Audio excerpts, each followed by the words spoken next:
أعوذ بالله من الشيطان الرجيم بسم الله الرحمن الرحيم سل بني إسرائيل كما آتيناهم من آية بينة ومن يبدل نعمة الله من بعد ما جاءته فإن الله شديد العقاب زين للذين كفروا الحياة الدنيا ويسخرون من الذين آمنوا والذين اتقوا فوقهم يوم القيامة والله يرزق من يشاء بغير حساب. دی آیت تعلق د مخکې آیت نمبر 209 سر دی. هلته یو فرمایل فإن زللتم من بعد ما جاءتكم البينات فاعلموا أن الله عزيز حكيم. تاسو وښویږئ وروستو د هغې نه چې تاسو ته واضح دلایل راشي نو پوه شئ چې الله پاک زورور دی او حکمت والا دی، تاسو له به سزا درکړي. نو اوس د هغې لپاره یو نمونه بیانوي چې څوک د الله د نعمتونو ناشکري وکړي او د هغې قدر ونه کړي. تاسو باندې الله پاک غټ نعمت کړی دی، دا پیغمبر یې درته رالیږل دی، دا کتاب عظیم الشان قرآن دا یې رالیږل دی، د دین احکامات. نو د دې بې قدري نه ده پکاره. که تاسو د دې قدر ونه کوئ نو الله پاک به تاسو نه نعمتونه واخلي او تاسو به الله پاک ذلیله کړي. لکه څنګه چې بني اسرائیلو له الله پاک بې شماره نعمتونه ورکړي وو، خو چې کله هغوی د هغې قدر ونه کړ نو الله رب العالمین د هغوی نه هغه نعمتونه واپس واخیستل، هغوی ذلیله کړه. نو فرمایي سل بني اسرائیل، تپوس وکړه ای مخاطبه د بني اسرائیلو نه، کم آتیناهم من آیة بینه، یا تپوس وکړه پیغمبر صلی الله علیه وسلم د بني اسرائیلو نه چې څومره ورکړي موږ دوی ته واضح دلایل نشانات. ومن یبدل نعمت الله دلته وقف دی نو د دې نه وروستو جمله پټه ده. فبدلوها، هغوی هغه نعمتونه په کفر باندې بدل کړه، ناشکري وکړه. نو څوک چې بدلی نعمت د الله پاک من بعد ما جاءته، وروستو د هغې نه چې راشي هغه ته، فإن الله شدید العقاب، نو یقینا الله پاک سخت عذاب والا دی. بني اسرائیل نه تپوس وکړه، د دې مطلب دا نه دی چې ته لاړ شه د هغو نه به تپوس وکړې، د دې مطلب دا دی چې د هغوی د تاریخ نه ځان خبر کړه، د هغوی د احوالو واقعاتو نه ځان خبر کړئ، تاریخ وګورئ چې بني اسرائیلو باندې څه حالات راغلي وو. بني اسرائیل باندې اولاد د الله د بنده یعقوب علیه السلام چې د هغه 12 زامنو لوڼی نه وې، د هغې نه بیا وروستو قبیلې جوړې شوې 12. بیا په دغه بني اسرائیلو کې 4,000 پیغمبران الله پاک رالیږل دي. نو هغو باندې الله پاک نعمتونه کړي، واضح نښې نښانې دا یې ورله ورکړ وې. مثلا تورات یې ورله ورکړی و، کله چې هغوی د هغې د قبلولو نه انکار وکړو نو الله پاک پې د تور غر پورته کړ د چترۍ په شانتې، ویې منئ که نه منئ، نو دوی بیا ومنو. دوی دا نښې لیدل وی چې دوی مطالبه وکړه چې یا الله موسی علیه السلام ته وویل د الله پاک خبرې خو موږ واورېدې خو موږ لیدلی نه دی، نو موږ چې کوم دی هغه دا غواړو چې الله پاک په خپلو سترګو باندې ووینو. نو په دوی باندې چې کوم دی هغه تندر راخلاص شو، وشو. بیا د موسی علیه السلام په دعا باندې بیا ژوندي شو، دا بله نښه وه. فرعون الله پاک تباه کړ او د دوی دپاره یې په دریاب کې لار ورکړه، او په دغه دریاب کې لارې جوړې شوې، دروازې جوړې شوې، هرې قبیلې چې کوم دی هغه به دا بله قبیله ده لیده. بیا بل نښه دا ده چې دوی د سخي عبادت وکړو، د سخي عبادت نو الله پاک د طرف نه حکم راغی چې دا تاسو به ځان قتلوئ. وروستو بیا الله پاک په دوی باندې رحم وکړو، دغه سزا نه بچ کړو. دوی میدان تیغ کې اوسېده، نو هلته د خوراک څښاک انتظام نه و، اوبه نه وې، سوری نه و، کورونه نه و. نو الله پاک من او سلوا دوی ته نازل کړه. دوی نافرماني وکړه، نو د هغې د وجې نه هغه چې کوم دی وراسته شوه او خوراکونه ورستېده به، دوی به ذخیره کوله. کله چې ترې نفرت وکړو چې موږ دا نه خورو، دا یو خوراک دی، نو په ځان باندې بل یو مصیبت نازل کړ د کر کروندې. پیغمبرانو سلسله الله پاک په دوی کې جاری کړې وه بې شماره پیغمبران چې کوم دی هغه راغلي وو 4,000 پیغمبران په کار دا و چې دا پیغمبران دوی غنیمت ګڼلی وی د هغوی اتباع یې کړی نو دوی ولګېده د هغوی قتل یې شروع کړو د پیغمبرانو قتل نو یو روایت کې راځي چې دوی د یو ورځ کې 3 پیغمبران وجلي وو او یو روایت کې راځي چې د سهار نه تر مازدیګره پورې 80 پیغمبران یې ووجل او بیا خپل بازارونه کوره کړو نو د هغې په سزا کې الله پاک د دوی نه هغه حکومت هغه واغسته او د دوی نه اختیارات هغه واغسته دوی ته وی لاړ شئ د عمالقو سره وجنګېږئ نو دوی وی موسی علیه السلام ته وی فاذهب انت وربک فقاتلا انا هاهنا قاعدون ته لاړ شه ستا رب دې لاړ شي تاسو وجنګېږئ موږ به دلته ناست یو چې کله ځای فتح شو بیا موږ ته ووایي موږ به پکې اوسېږو ایوه ښه نو څلېښت کاله الله پاک په دوی باندې هغه د شام ځمکه هغه بند کړه نو دوی په میدان تیح کې حیرانه پریشانه ګرځېده نو تاسو تپوس وکړئ د دې بني اسرائیل نه چې څومره نښې موږ هغو ته ورکړ وي واضحې نښې نو هغوی دغه د الله پاک نعمتونه هغه په کفر باندې بدل کړه څوک چې په کفر باندې د الله نعمت بدل کړي وروسته د هغې نه چې دته راشي فإن الله شدید العقاب یقینا الله پاک سخت عذاب والا دی زین للذین کفروا الحیات الدنیا په دې کې اوس علت ذکر کوي د دغه سرکشۍ چې دوی د الله نعمتونه ځکه نه منل چې په دوی کې یو قسمه سرکشي وه د دوی د دنیا سره محبت و او د آخرت سره یې کار نه و کوم کسان چې دیندار او آخرت واره و په هغو پورې به دوی پیشاړې کولې نو زین للذین کفروا الحیات الدنیا ښایسته ښکاره کړی شوي دی ښایسته ښکاره کړی شوی دی د هغه کسانو دپاره چې کافر دي الحیات الدنیا ژوند لنډ ویسخرون من الذین آمنو او دوی پیشاړې کوي په هغه کسانو پورې چې هغه ایماندار دي والذین اتقوا فوقهم یوم القیامه هغه کسان چې هغه یریږي د الله نه دوی به پورته وي اوچت به وي په دې باندې په دې کافرو باندې یوم القیامت په ورځ د قیامت والله یرزق من یشاء بغیر حساب الله پاک رزق ورکوي چاته چې وغواړي بغیر د حساب نه کافرو ته د دنیا ژوند ښه ښکاره شوی دی د هغې دپاره منډې تډې وهي مقصد د دنیا زندگی ده بس د دوی ټول سوچ فکر د دې نه ګیر چاپېره چورلي چې دا دنیا په څه طریقه باندې زیاتېږي او د دنیا کې به څنګه ترقي کېږي زموږ کوم کسان چې ایماندار دي او د آخرت دپاره پیدا شوي دي هغو پورې دوی پیشاړي کوي حالا کې هغه کسان چې ایماندار دي دوله الله پاک یو غټه مرتبه ورکړه په ورځ د قیامت به د دغه کافرو نه دوی بری دوله به الله پاک مرتبې ورکړي جنتونه به ورله ورکړي الله پاک خو رزق ورکوي چاته چې وغواړي بغیر د حساب نه نو دوی په دې باندې نه مغروره کېږي چې موږ ته د دنیا ساز و سامان میلاو شوی دی او دا غریبانان دي عجزانان دي نو د دې وجې نه په هغو پورې پیشاړي کوي اسلام چې کوم دی هغه یو قانون را لېږل دی یو سړی غریب معاشره کې د هغه به انتظام کوي پیغمبر پاک صلی الله علیه وسلم پخپله هم مالدار نه و هغه پخپله ځان مالدار نه پرېښوده تر دې پورې چې نبي علیه السلام چې کوم دی هغه 2 ورځې پرله پسې یا 3 ورځې پرله پسې لکه حدیث کې راځي د وربشو په ډوډۍ باندې نه دی مړ شوی په کور کې به یې لوږې فاقې وي صحابه کرام چې کوم دی هغه هم غریبانان وو د دې باوجود د دین کار به یې کو د دین کار یې کو اصحاب صفه 80 کسانو او په صفه چې کوم دی یو چپ ارغوانتې و په هغې کې پاتې کېده په مسجد نبوي کې د لوږې د وجې نه به هغو ارتاو شو ابو هریره عنه فرمایي چې کسان به راغله زما خپې لاسونه به یې مږل زه به ارتاو شوی وم بېهوش شوی وم خلقو وی په ده باندې مرګي دي چا به پیریان دي په ما باندې پیریانه مرګي نه و خو زه به د لوږې د وجې نه ارتاو شوی وم خو د هغو انتظام کو خلقو نبي علیه السلام به پخپله د هغو لپاره اعلان کو چې د بهر نه به څوک راغی په بد حال به یې ولیدو نو پابسېده دا بېشماره واقعات دي په احادیثو کې نو د دې ترغیب به ورکړو خلکو ته پیسې چانده به یې ورله وکړه د هغو د خوراک څښاک انتظام به یې وکړو څه کسان دغسې به برسري په بد حال دغه د نبي علیه السلام خلکو ته اعلان وکړو نو جومات چې کوم دی هغه د غالو نه ډک شو نبي علیه السلام پخپله ډېر شي واقعات دي په احادیثو کې چې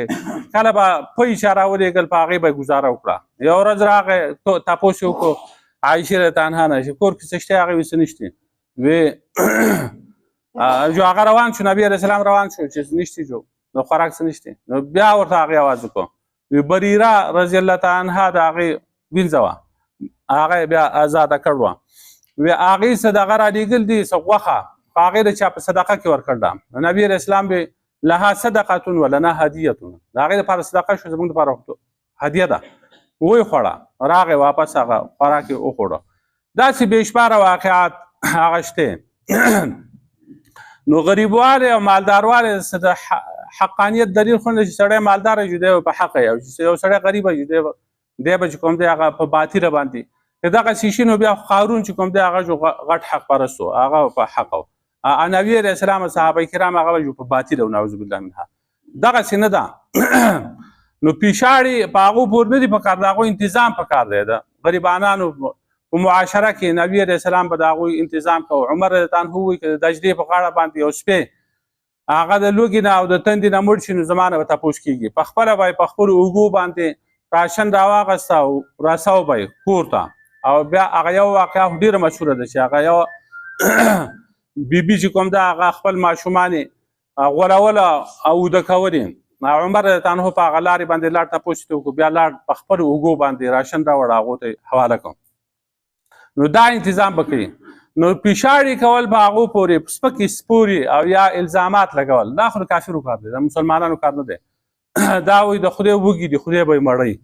او خپل کار به کوي، دا نه مړېږي، وایي دا نه مړېږي، داسې خبرې کوي. دا خبرې کوي. نو په کار دا دی چې د هغو انتظام وشي، واپس په هغو پورې پیشاړي نه دي په کار چې سړی پیشاړي کوي. او دا خو دوه قسمه خلق دی، بعضې هغه دي چې هغه الله پاک د دې دنیا کولاو کړ د دنیا لپاره پیدا شوي، بعضې هغه دي چې د دین کار کوي، هغو ضرورت خدای پاک په دغه خلقو پوره کوي. ډېر خلق دا مدرسې جماعتونه مجاهدین دا چې کوم دي هغو سره خپل څه نه وي، هغه خلقو سره تعاون کوي او په هغې باندې دا کار چلیږي، خو د دین کار هغو کوي، دا مسله روانه وي. او نور خلق خدای پاک پیدا کړي د هغو سره تعاون کوي. یو څوک 4-5 کاله مخکې زه تلم کوړي ته، نو هلته هغه ناظم نه ما تپوس وکړو څو خرچه ده، نو هغه وایي چې د خوراک خرچه چې کوم ده د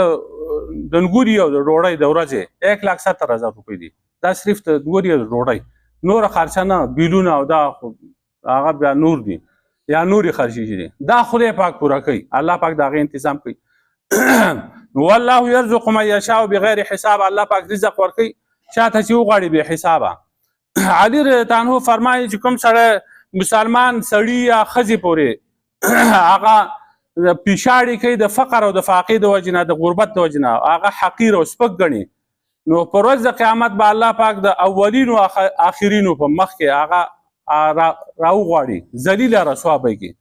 او کوم سړی چې مسلمان باندې تهمت لګوي او په ښځه باندې یا په سړي باندې داسې کار ورته منسوب کوي چې په هغه کې نه وي او دی په هغه باندې بهتان لګوي، نو الله پاک به په ورځ د قیامت د اور په یو غونډۍ باندې دی کښېنوي او بیا به وایي چې اوس دې خلقو ته ووایه چې تا رښتیا وي او که دروغ دی په دنیا کې چې په دې خلقو د الزام لګوم. دی به د دغه اور په ډیرۍ باندې ناسي او اقرار به وکړي چې ما الزام لګوم، ما دروغ وي، خپل تکذیب به پخپله وکړي. کان الناس امة واحدة، و خلق یوه ډله، فبعث الله النبیین مبشرین و منذرین، راولېږل الله پاک پیغمبران چې هغو زیری ورکوه و منذرین او یره یې ورکوله، وانزل معهم الکتاب، راولېږل هغو سره کتاب بالحق په حق باندې، لیحکم بین الناس، د دې دپاره چې فیصله وکړي په مابین د خلقو کې، فیما اختلفو فیه، په هغه مسایلو کې چې دوی اختلاف کوي په هغې کې، وما اختلف فیه الا الذین اوتوه، اختلاف نه وکړی په دې کې مګر هغه کسانو چې هغو ته ورکړی شوی د علم، من بعد ما جاءتهم البینات، وروسته د هغې نه چې هغو ته واضح دلایل راغلي وو، بغیا بینهم د وجې د ضد نه په مابین د دوی کې، فهدى الله الذین آمنوا، نو هدایت وکړو لار وښودل الله پاک هغه کسانو ته چې ایماندار دي، لما اختلف فیه، د هغه مسایلو په باره کې چې دوی اختلاف وکړو په هغې کې، من الحق، حق طرف ته، باذنه، په حکم د الله پاکه، والله یهدي من یشاء الی صراط مستقیم، الله پاک هدایت کوي چاته چې وغواړي هغه دغې لارې ته. نو خلق چې دی دا یوه ډله وه، بیا وروستو په دوی کې اختلاف پیدا شو، نو د اختلاف د پیدا کېدو نه وروستو الله پاک په دوی کې پیغمبران راولېږله چې هغه زیری ورکوونکي وو هغه کسان ته چې هغو مسله منله، او یره ورکوونکي وو هغه کسان ته چې هغو مسله نه منله، د هغو سره الله پاک کتابونه راولېږله چې د هغې په ذریعه باندې د خلقو منځ کې فیصلې وکړي په هغه کارونو کې چې د هغو اختلاف نو کوم چې مسلمانانو هغو ته الله پاک صحیح لار وښودله نو هغوی په ټیک لار باندې روان وو. مخکې هم چې پیغمبران راغلي په هغو باندې ایمان راوړ، بیا وروستو هم چې آخري پیغمبر راغی په هغه باندې ایمان راوړ او هغه هغوی ته هدایت وشو د نیغې لارې. الله پاک هدایت کوي چاته چې وغواړي. نو اوس دا وحدت چې و دو چې دا ټول امت یوه ډله وه، یوه ډله دا په څه کې و؟ دا په کومه زمانه کې و؟ نو وحدت چې دی هغه په دوه قسمه دی، یووالی د نسب دی، د ژبې دی، د رنګ دی، د وطن دی، د زمانې دی. نو دغه دلته مراد نه دی. او بل وحدت چې کوم دی هغه د نظریاتو، د عقایدو، خیالاتو د دې دی.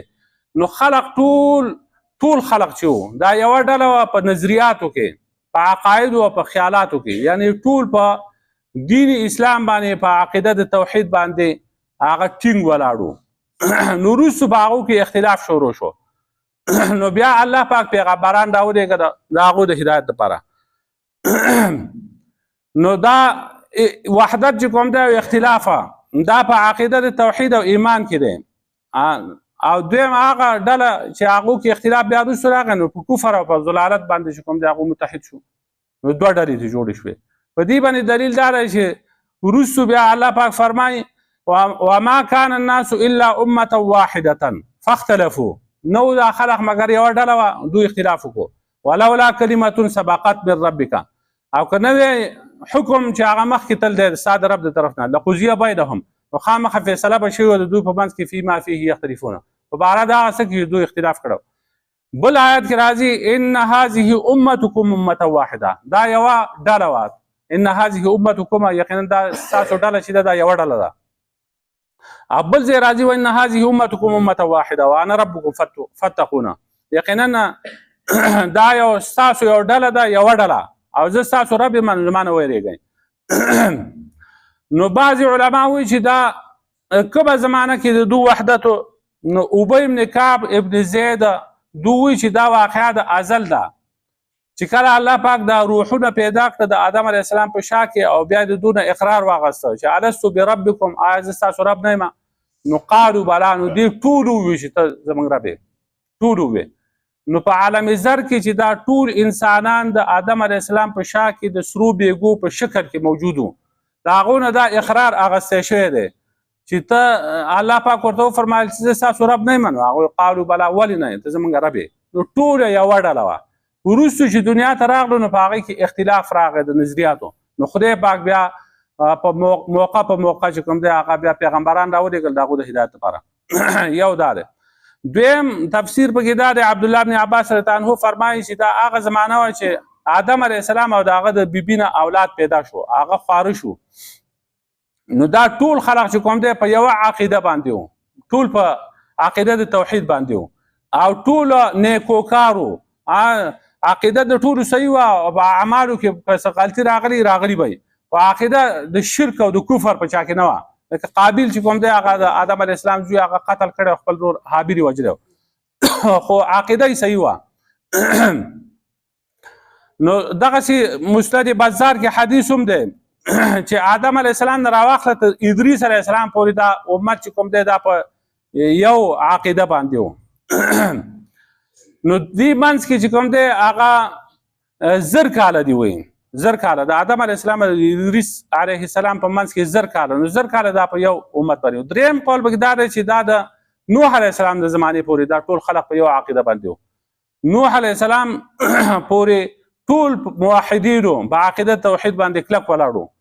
وروستو بیا دا ود، سواع، یغوث او یعوق او نصر او دا کسان چې دا نیکان خلق وو، نو د هغې نه شیطان بوتان جوړ کړو، دوی له ورکړه. نو څه وخت چې کوم دی دوی خپل کورونو کې ساتل، دا ډېر نیکان خلک وو، دا بوتان ځان سره ساتی او ګوره یې ده. په دې کې هم ثواب دی چې هغه پیړۍ لاړه. نو وروستو بیا شیطان راغلی چې دا ولې پراته دي، هغوی موږ ته پته نشته، دا په دې کورونو کې ځکه پراته دي چې ستاسو مشرانو به د دې عبادت کوو، دې ته به یې سجدې لګولې. نو خلق یې په شرک کې اخته کړه. چې په شرک کې اخته شو نو بیا نوح علیه السلام الله پاک راولېږه. نوح علیه السلام هغه اولنی پیغمبر دی چې هغه د شرک د رد لپاره راغلی دی.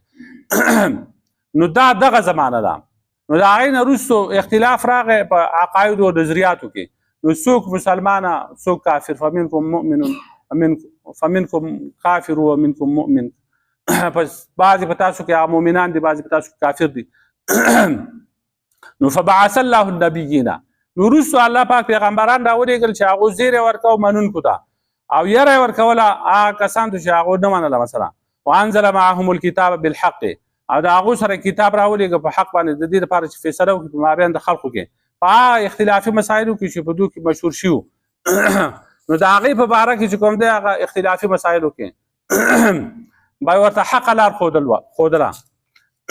نو فهد الله الذین آمنوا لما اختلفوا فيه من الحق نو الله پاک لار وښودله مؤمنانو ته په هغه اختلافي مسایلو کې چې دوی پکې اختلاف کوو حق طرف ته باذنه په خپل حکم باندې والله یهدي من یشاء الى صراط مستقیم الله پاک هدایت کوي چاته چې وغواړي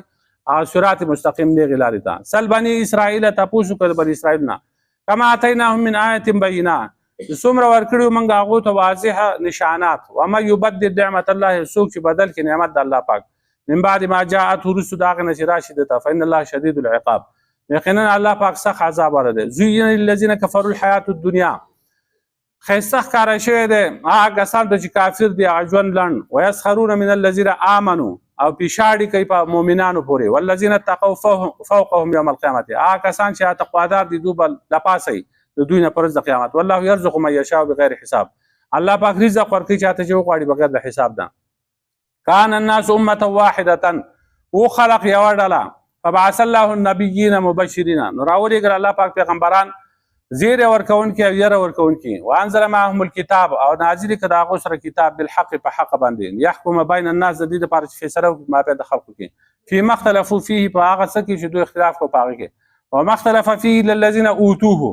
اختلاف نه کوي په دې کې مګر هغه کسان چې ورکړی شوی دوی ته دا کتاب من بعد ما جاءتهم البینات وروستو د هغې نه چې دوی ته راغلي وو هغه واضح نشانات معجزات احکامات بغیم بینهم د وجې د ضد نه په مابین د دوی کې د ضد د وجې نه اختلاف شروع کو فهد الله الذین آمنوا نو هدایت وکړه الله پاک هغه کسان چې مؤمنان دي لما اختلفوا فیه هغه څه کې چې دوی اختلاف کوو په مسایلو کې من الحق حق طرف ته باذنه په خپل حکم والله یهدي من یشاء الى صراط مستقیم الله پاک هدایت کوي چاته چې وغواړي نیغې لارې ته ربنا ظلمنا انفسنا